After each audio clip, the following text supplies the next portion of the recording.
Hello नमस्कार मेरे प्यारे दोस्तों, सभी का मेरे चैनल फिजिक्स जंक्शन अभी में स्वागत है। बच्चों आज हम द्विघात समीकरण का डिटेल डिस्कशन करने वाले हैं। आइए बच्चों हम समय ना लेते हुए सीधे अपने टॉपिक पे आते हैं। बच्चों यहाँ पर लिखा हुआ बोर्ड पर द्विघात समीकरण। द्विघात समीकरण की जो बेटा जनरल फॉर्म होती है वो होती है ax square plus b x plus c बराबर 0। यानी यहाँ पर x की जगह y भी हो सकता है, z भी हो सकता है, कोई भी हम वेरिएबल टर्म यूज कर सकते हैं। अब बच्चों आइए हम सबसे पहले पहचानना सीखेंगे कि कौन से समीकरण द्विघात है, कौन से समीकरण द्विघात नहीं है। जैसे लिखा हुआ है 3x square plus 4x plus 5 बराबर 0। अब बच्चों ये द्विघात है कि नहीं है तो इसको क्या करोगे, ये जो इसकी जनरल फॉर्म है इससे इसकी तुलना करा दोगे। तो अगर तुलना कराओगे तो तुम्हें दिख रहा होगा कि ये द्विघात है, क्योंकि द्विघात होने के लिए आवश्यक शर्त यही है कि जो चर राशि है बच्चों, चर राशि की अधिकतम घात कितनी होनी चाहिए बेटा, अधिकतम घात जो होनी चाहिए वो 2 होनी चाहिए, जो मिल रही है। और ये हमारी क्या है, द्विघात समीकरण है। बच्चों अगर हम कहते हैं 3x स्क्वायर प्लस 5, क्या ये द्विघात समीकरण है? हाँ है, क्योंकि यहाँ पर x की अधिकतम घात कितनी है 2। बाकी टर्म मिल रहे हो ना मिलो उससे हमारा मतलब नहीं है। जो जरूरी चीज है वो इक्वलिटी का साइन है और चर की अधिकतम घात 2, ये दोनों चीज मिलनी चाहिए तब वो द्विघात समीकरण कहलाएगी। तो उम्मीद करते हैं सभी को ये बात समझ में आ गई होगी। अब बच्चों हम अगर बात करें कि अगर कोई समीकरण द्विघात है, उसके चर राशि की अधिकतम घात 2 है, तो उसके 2 हल होंगे। कितने होंगे बेटा? 2 हल होंगे। यानी x की या y जो भी वेरिएबल आप ले रहे हैं उसकी 2 वैल्यूज होंगी। इन्हों को कहते हैं हल, को मूल कहते हैं, और इन्हीं का दूसरा नाम बेटा शून्य भी होता है। तो चाहे हल यूज किया जाए, चाहे मूल यूज किया जाए, चाहे शून्य यूज किया जाए, ये सब एक ही नाम है बच्चों। अब बच्चों बात करते हैं कि इनके जो शून्य है या मूल है या हल निकालने के जो तरीके होते हैं बच्चों, कितने तरीके हैं? 3 तरीके होते हैं। पहला है बेटा अभाज्य गुणनखंड विधि। ये तो बहुत पुराना मेथड आप कक्षा 8 से सीखते हुए आ रहे हैं। अभाज्य गुणनखंड विधि सिंपल तरीका होता है। फिर है बच्चों दूसरा है पूर्ण वर्ग विधि, पूर्ण वर्ग विधि। और तीसरा बेटा क्या है? श्री धराचार्य सूत्र विधि। तो बेटा यहां पर देखिए हमें सीखना कौन कौन सा तरीका है। हमें ये वाला तरीका सीखना है और हमें ये वाला तरीका सीखना है। तो सबसे पहले हम पूर्ण वर्ग विधि को आपको सिखाना जा रहे हैं, तो वो सीखिए कैसे सीखना है बच्चों। तो सबसे पहले हम हेडिंग बच्चों डालेंगे पूर्ण वर्ग विधि। तो पूर्ण वर्ग विधि को बेटा स्टेप बाय स्टेप देखिएगा, आपके लिए बहुत ही इजी होने वाला है। पूर्ण वर्ग विधि यानी कंप्लीट स्क्वायर मेथड, इसे इंग्लिश में कहते हैं बेटा कंप्लीट स्क्वायर मेथड। मैं सबसे इजी तरीका बता रहा हूं कि आपको कैसे सॉल्व करना है। जैसे मान लीजिए कोई समीकरण आपको x square plus b x plus c बराबर 0 के फॉर्म में दी गई है। इसे बेटा आप पूर्ण वर्ग विधि से आपको इसके मतलब शून्य निकालना है, या इसके मूल निकालना है, या इसके रूट्स निकालना है। तो सबसे पहले आपको करना क्या होगा, सबसे पहले आपको बिना एक्स वाले टर्म को बराबर के उधर भेजना होगा, कुछ इस तरह से करना होगा। फिर जो एक्स स्क्वायर के साथ अगर जो भी मल्टीप्लाई में उससे करना होगा डिवाइड। अगर नहीं है तो ना करिए, अगर है तो आपको सबसे पहले डिवाइड करना पड़ेगा। तो क्या करोगे, यहां पर क्या करोगे, ए से दोनों पक्षों में भाग देने पर, तो भाग दे दोगे बच्चों, तो मिल जाएगा X square plus B by A X बराबर माइनस का सी बाई ए।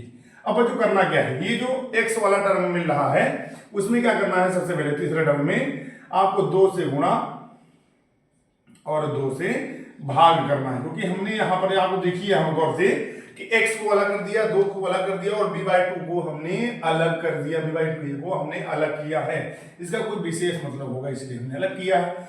अब यहाँ पर b/2a जो टर्म मिल रहा है इसी के स्क्वायर को दोनों पक्षों में क्या करना है, जोड़ना है। क्योंकि कोई भी समीकरण होगी उसको दोनों पक्षों में समान चीज जोड़ने पर और समान चीज घटाने पर या उससे गुणा करने पर उसकी समीकरण के मान पर कोई प्रभाव नहीं पड़ता, कोई प्रभाव बच्चों नहीं पड़ता। तो बच्चों आप यहां से देखिए एक चीज गौर से, तो कुछ इस तरह से हमको मिलेगा बच्चों। अब आप गौर से देखिए बच्चों, ये क्या लिखा हुआ है, a square plus B square plus 2ab के फॉर्म में मिल गई क्वेश्चन।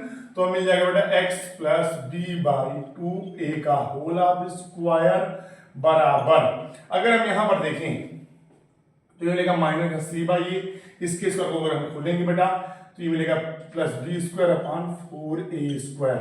बच्चों यहां पर a है तो क्या करोगे, यहाँ पर अगर ऐड करना चाहो तो यहाँ पर 4a से ऊपर नीचे बेटा मल्टीप्लाई कर दोगे तो मिल जाएगा x plus B by 2a का होल ऑफ स्क्वायर बराबर तो मिल जाएगा माइनस का 4ac प्लस का b square upon 4a square. अब आप सभी को पता होना चाहिए बेटा, जब इधर स्क्वायर है, इधर कोई वैल्यू लिखी हुई है तो क्या करोगे, क्या लोगे, इसका स्क्वायर रूट ले लोगे। क्या ले लोगे बेटा, वर्गमूल लेने पर वर्गमूल, यानी दोनों बच्चों का बेटा वर्गमूल करोगे तो जिधर स्क्वायर लगा हुआ स्क्वायर हट जाएगा, लेकिन अगले साइड में बेटा अंडर रूट लगेगा। क्या लगेगा बेटा, अंडर रूट, और उसके पहले प्लस माइनस वैल्यू लग जाएगी और मिल जाएगा बी स्क्वायर। हम माइनस को आगे पीछे भेज देते हैं, इसको ऐसे लिख दिए -4ac, लेकिन अब देखो यहाँ पर 4a स्क्वायर है, जब इसका अंडर रूट लगो बेटा तो ये केवल 2a बचेगा, तो यहाँ पे हमने ऐसे लिख दिया। अब हमारी बात सुनो, क्योंकि दो मान है तो एक बार इसकी प्लस वैल्यू ले लो, एक बार माइनस वैल्यू ले लो, तो यहाँ x वैल्यू मिल जाएगी। तो x बराबर x plus b upon 2a, एक बार इसकी हम प्लस वैल्यू ले रहे हैं तो under root v square minus 4ac upon 2a। अब क्या करोगे, b बाई 2 के उधर भेज दोगे तो माइनस का b upon 2a plus under root v square minus 4ac upon 2a। तो ये x का एक मान मिल गया। अगर इसकी बेटा नेगेटिव वैल्यू को लिया जाए तो बेटा मिलेगा क्या, x plus b by 2a। अब इसकी हम नेगेटिव वैल्यू को ले रहे हैं, नेगेटिव साइन के साथ ले रहे हैं, तो v स्क्वायर माइनस का 4ac अपॉन 2a होगा। इसको उधर भेज दोगे तो x बराबर माइनस का b बाई 2a माइनस का under root v square minus का 4ac अपॉन का 2a। तो इस तरह से बच्चों ये पूर्ण वर्ग विधि है, और पूर्ण वर्ग विधि से बेटा हमने इसके सॉल्यूशंस को निकाल लिए हैं। तो दो तरीके हमको दो सॉल्यूशंस के मिले हैं बच्चों। तो उम्मीद करते हैं ये तरीका सभी को बहुत ही अच्छा लगा होगा और बहुत ही इजी वे में समझ में आया होगा। अब बच्चों हमें करना क्या होगा, इसे हम, ये तो मैंने आपको तरीका बताया, मान लीजिए कोई समीकरण दी गई हो उसे हम कैसे सॉल्व करेंगे बच्चों। तो आइए हम इसी मेथड से उस समीकरण को सॉल्व करते हैं बेटा। पूर्ण वर्ग विधि से एक एग्जांपल लेते हैं और उसे समझते हैं बेटा। देखिए डिजिटल बोर्ड तो हमारे पास नहीं, लेकिन मैं कोशिश कर रहा हूँ कि आपको डिजिटल बोर्ड से कम ना लगे जो मैं पढ़ाऊँ, आपको लगे कि वाकई में ये सर बहुत अच्छा देने की कोशिश कर रहे हैं। बेटा हम आपको एक क्वेश्चन दे रहे हैं बेटा, 2x square plus 6x plus 3 बराबर 0। हम मान लीजिए कुछ इसी तरीके दे रहे हैं। सबसे पहले मैंने क्या बताया कि जो बिना x वाला टर्म है उसको दूसरे साइड भेजना है, तो माइनस का 3 हो गया। फिर मैंने कहा था जो x स्क्वायर के साथ मल्टीप्लाई है उस यानी क्या करोगे, उसे डिवाइड करना होगा 2 से, दोनों पक्षों में भाग करने पर। अब क्या करोगे बेटा, तो ये नहीं हो जाएगा x स्क्वायर, जिससे नीचे 2 था हट जाएगा, प्लस 6 बाई 2x बराबर माइनस 3 बाई 2। अब यहाँ से होगा क्या, x स्क्वायर, अब 2 था 6 हो जाएगा, यहाँ पे 3 बच जाएगा, तो प्लस का 3x बराबर माइनस 3 बाई 2। फिर मैंने थर्ड क्वेश्चन में क्या कहा था, जो bx वाला टर्म है, जो x वाला टर्म है उसमें 2 से गुणा करिए और 2 से डिवाइड करिए, ये आपने कर लिया। फिर अगले टर्म में क्या करा था, तो प्लस अब 2 को अलग करो और x को अलग कर लो, जो बचेगा उसको एक अलग कर लो, तो 3 बाई 2 अलग बचा बराबर माइनस का 3 बाई 2। अब करना क्या है, यहाँ पर जो 3 बाई 2 टर्म दिख रहा है इसी के स्क्वायर को दोनों तरफ जोड़ना होता है, तो x square plus 2 into 3 by 2 into x plus 3 by 2 का होल ऑफ स्क्वायर बराबर माइनस का 3 बाई 2 प्लस 3 बाई 2 का होल ऑफ स्क्वायर। बच्चों क्या करोगे, देखो यहाँ पर क्या लिखा हुआ है, a square plus b square plus 2ab, ये मिल गया बच्चों x प्लस 3 बाई 2 का होल ऑफ स्क्वायर। इधर बच्चों इस स्क्वायर को खोल लीजिए, तो माइनस का 3 बाई 2 प्लस का 9 बाई 4। यहाँ पे बच्चों 4 है, यहाँ पे 2 है, तो क्या करोगे, ऊपर नीचे 2 से मल्टीप्लाई कर दोगे, x प्लस 3 बाई 2 का होल ऑफ स्क्वायर मिलेगा क्या बच्चों, माइनस का 6 प्लस 9 बाई 4 मिलेगा बेटा क्या, x प्लस 3 बाई 2 का होल ऑफ स्क्वायर, ये मिलेगा बेटा 3 बाई 4। अब क्या करोगे, वर्गमूल ले लोगे। क्या ले लोगे बेटा, वर्गमूल लेने पर, वर्गमूल लेने पर जब वर्गमूल लोगे तो एक साइड जो इधर वाला स्क्वायर हट जाएगा, तो x प्लस 3 बाई 2। वर्गमूल जो लेते हो तो याद रखिएगा बेटा, जब भी वर्गमूल ले लो तो जो राइट में वैल्यू होती है उस पर उसकी वैल्यू प्लस माइनस दोनों में आती है, ध्यान रखिएगा। तो under root 3 by 4 plus minus. अच्छा बेटा देखो, अगर 4 का देखा तो 4 पे अंडर रूट हट सकता है, क्योंकि x प्लस 3/4, 4 का जो वर्गमूल होता है वो कितना होता है 2 होता है, तो केवल √3 पर ही रह जाएगा, तो √3/2 प्लस माइनस। अब तो क्या करोगे, यहाँ पे 3/2 था बेटा। अब बेटा क्या करोगे, एक बार तुम इसकी प्लस वैल्यू ले लोगे, यानी x प्लस 3/2 बराबर प्लस √3/2, तो इधर भेज दोगे तो माइनस का 3/2 प्लस √3/2, तो ये पहला मान आ गया x का। अगर तुम एक बार इसकी नेगेटिव वैल्यू ले लो बेटा, तो x प्लस 3/2 बराबर माइनस का √3/2, इसको उधर भेज दो, तो x बराबर माइनस का 3/2 माइनस का √3/2 का दूसरा मान हो गया। तो पूर्ण वर्ग विधि से आपने सॉल्व कर लिया, क्योंकि बच्चों स्पेशली पूछ लिया जाता है कि इस समीकरण का हल पूर्ण वर्ग विधि से ज्ञात करिए, तो आपको इसी तरीके को फॉलो करना होगा। ये तरीका सबसे आपके लिए इजी तरीका है, इसमें कुछ भी कंफ्यूजन वाला नहीं है। अब बच्चों हम बात करते हैं, किसकी बात करते हैं, श्रीधराचार्य सूत्र विधि। अब श्रीधराचार्य विधि सूत्र विधि जो है वो पूर्ण वर्ग विधि का बेटा क्या है, एक डायरेक्ट फॉर्म है। क्या है बेटा, डायरेक्ट फॉर्म। अब आप समझो हमारी बात, ये जो आपने पूर्ण वर्ग विधि को फॉलो किया बच्चों, जब फॉलो किया तभी आपने गौर किया होगा एक चीज, जब मैंने पूर्ण वर्ग विधि सॉल्व की थी तो वहां पर x के दो मान आए थे, एक मान आया था माइनस का b/2a plus √v² minus 4ac अपान 2a, दूसरा मान आया था x बराबर माइनस का v/2a minus √v² minus 4ac अपान 2a। इसको अगर हम सम्मिलित रूप में लिख दें तो x बराबर माइनस b अपान 2a वो ये plus minus √v² minus 4ac अपान 2a लिखा जा सकता है। बोले बेटा दोनों के जो हर है वो समान है, तो इन्हें minus b plus minus √v² minus 4ac अपान 2a लिखा जा सकता है। और यही है बेटा श्रीधराचार्य सूत्र फार्मूला। एक बार जब प्लस लोगे तो उसका पहला मान मिलेगा, दूसरी बार जब माइनस लोगे तो उसका दूसरा मान मिलेगा। यानी श्रीधराचार्य सूत्र विधि में हमें क्या करना होता है, डायरेक्ट लगा देना होता है फॉर्मूला। अब पूर्ण वर्ग विधि में पूरा प्रोसेस करेंगे, श्रीधराचार्य में क्या करेंगे, उसका सिर्फ निचोड़ जो होगा वही लिख देंगे और उसी से हम सॉल्व कर लेंगे। तो उम्मीद करते हैं सभी को ये बातें समझ में आ रही होंगी। चलिए हम एग्जाम्पल के तौर पर बात करते हैं। जैसे लिखा हुआ है 3x² प्लस 4x प्लस 5 बराबर 0, इसको श्रीधराचार्य सूत्र विधि से पढ़िए, लगाइए। तो बेटा क्या करोगे, इसको सबसे पहले x² plus bx plus c बराबर 0 से तुलना कराओगे। a का मान बेटा 3 हो जाएगा, b का मान 4 हो जाएगा, c का मान 5 हो जाएगा। बट जो क्या कर रहा है, श्रीधराचार्य सूत्र विधि से लगाना, तो माइनस का b plus minus √v² minus 4ac अपान 2a। अब यहीं पर वैल्यू रख देना है। b की वैल्यू बेटा कितनी है 4 प्लस माइनस b की वैल्यू बेटा कितना है 4 का स्क्वायर हो जाएगा, माइनस का 4 इंटू a कितना है 3 इंटू ac 5 है अपान 2 इंटू 3, तो बेटा मिलेगा क्या x बराबर माइनस का 4 प्लस माइनस ये बेटा 16 हो जाएगा, माइनस 4 के 12 पंजे 60 हो जाएगा अपान 6 हो जाएगा बेटा।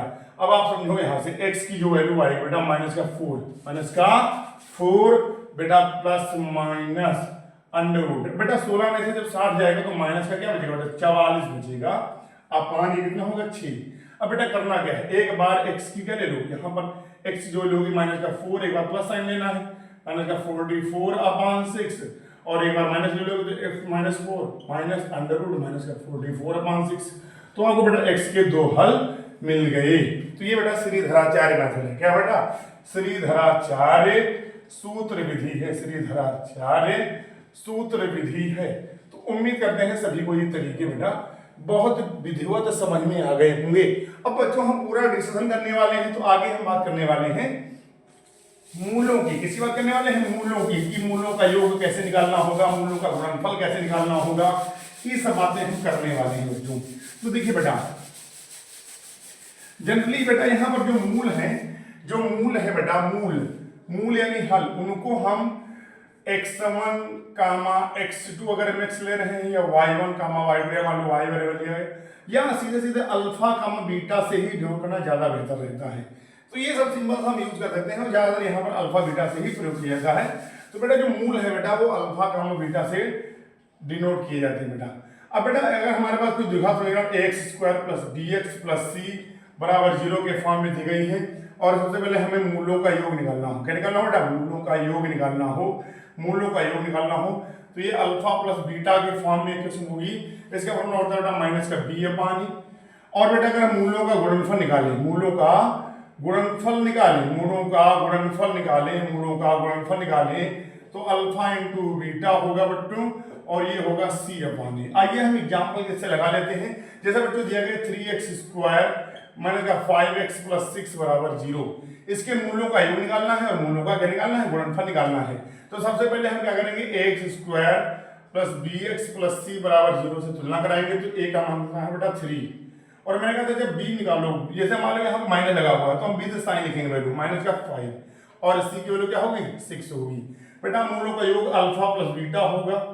फार्मूला क्या होता है? माइनस का b अपॉन a, तो माइनस और माइनस का 5 हो जाएगा। a कितना है बेटा? 3, तो ये हो जाएगा 5/3। और मूलों का गुणनफल बेटा अल्फा इंटू बीटा होता है, ये c अपॉन a होता है।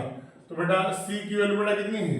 c की वैल्यू यहाँ पर है 6 और a बेटा कितना है यहाँ पर? 3, तो 3 दूनी 6। तो मूलों का जो गुणनफल है बेटा वो 2 आया है और मूलों का योग बेटा जो आया है माइनस का 5/3 आया है। तो उम्मीद करते हैं सभी को ये बात समझ में आ गई होगी। अब बच्चों आगे हम बात करते हैं कि जो मूल है, मूलों की प्रकृति कैसी है। अगर मूलों की प्रकृति निकालना हो बेटा, मूलों का नेचर कैसे निकालना हो तो ये हम कैसे फाइंड करेंगे बेटा? देखिए मूलों की प्रकृति, मूलों की प्रकृति कैसे निकालोगे? मूलों की प्रकृति, मूलों की प्रकृति, मूलों की प्रकृति, मूलों की प्रकृति यानी नेचर ऑफ रूट्स। तो उसके लिए फॉर्मूला होता है बेटा, एक टर्म आता है विविक्त कर। क्या आता है बेटा? विविक्त कर आता है। विविक्त कर इंग्लिश में कहते हैं डिस्क्रिमिनेंट कहते हैं और इसका सिंबल डी यूज होता है बेटा। जैसे मान लीजिए x² + bx + c बराबर 0 के फॉर्म में एक द्विघात समीकरण है। इसके मूलों का हमें प्रकृति निकालनी है तो हमें विविक्त कर यानी d बराबर b² - 4ac निकालना होगा। अब ये जो b² - 4ac है, अगर ये ग्रेटर देन 0 है, ग्रेटर देन 0 का मतलब क्या है? ये पॉजिटिव होगी इसकी वैल्यू। तो क्या होंगे? मूल क्या होंगे? मूल असमान व वास्तविक होंगे। मूल असमान हो जाएंगे और वास्तविक हो जाएंगे। अगर b² - 4ac बराबर 0 तो मूल क्या हो जाएंगे? समान हो जाएंगे, यानी एक ही मूल होगा, यानी x की दोनों वैल्यू सेम हो जाएंगी। अगर b² - 4ac की वैल्यू लेस देन 0 है, चलिए वैल्यू नेगेटिव आ गई होगी, तो मूल क्या हो जाएंगे? असमान होंगे। असमान लेकिन क्या होंगे? वास्तविक से क्या हो जाएंगे?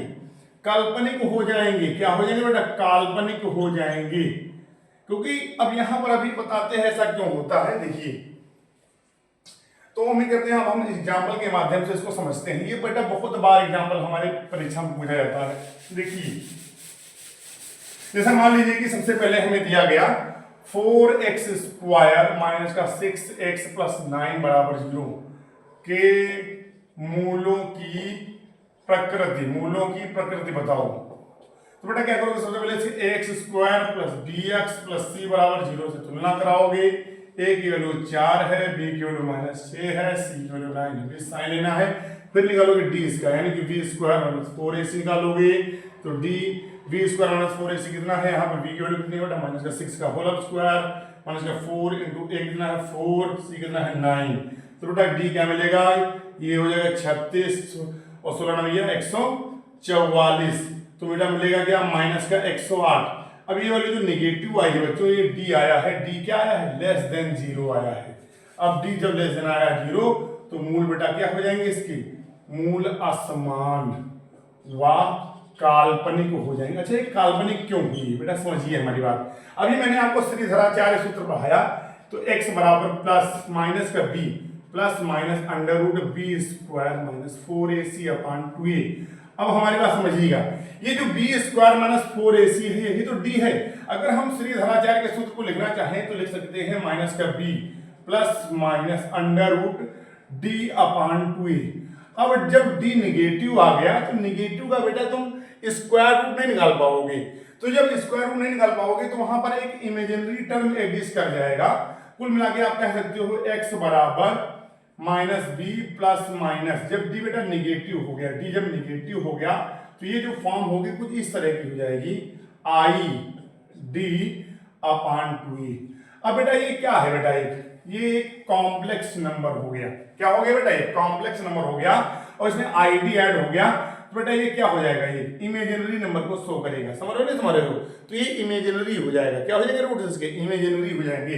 ये जो आई टर्म है, आई की वैल्यू बेटा क्या होती है? अंडर रूट -1 होती है। तो इमेजिनरी ये काल्पनिक टर्म को शो करता है। तो उम्मीद करते हैं ये सभी चीजें आपको समझ में आ गई होंगी कि जब डी की वैल्यू लेस देन 0 होगी, नेगेटिव होगी, तो मूल हमारे काल्पनिक कैसे हो जाते हैं। अब इसमें लास्ट चीज बचती है बेटा कि अगर हमें मूलों का योग पता हो और मूलों का गुणनफल पता हो तो द्विघात समीकरण कैसे बनाएंगे। तो द्विघात समीकरण बनाना, तो द्विघात समीकरण बनाना, द्विघात समीकरण बनाना कैसे? तो एक्स स्क्वायर फॉर्मूला होता है माइनस मूलों का योग इंटू एक्स प्लस मूलों का गुणनफल, गुणनफल बराबर 0। तो ये बेटा होता है फार्मूला। मान लो आपको दिया गया कि मूलों का योग यानी अल्फा प्लस बीटा दिया गया है 3 और अल्फा इंटू बीटा दिया गया है 4। अब आपको द्विघात समीकरण बनानी है तो यही फॉर्मूला लगाएंगे। तो एक्स स्क्वायर माइनस मूलों का योग बेटा कितना दिया गया? 3 दिया गया है इंटू एक्स प्लस मूलों का 4 दिया गया है। तो एक्स स्क्वायर माइनस का 3x प्लस 4 बराबर 0। तो ये आपकी द्विघात समीकरण बन गई।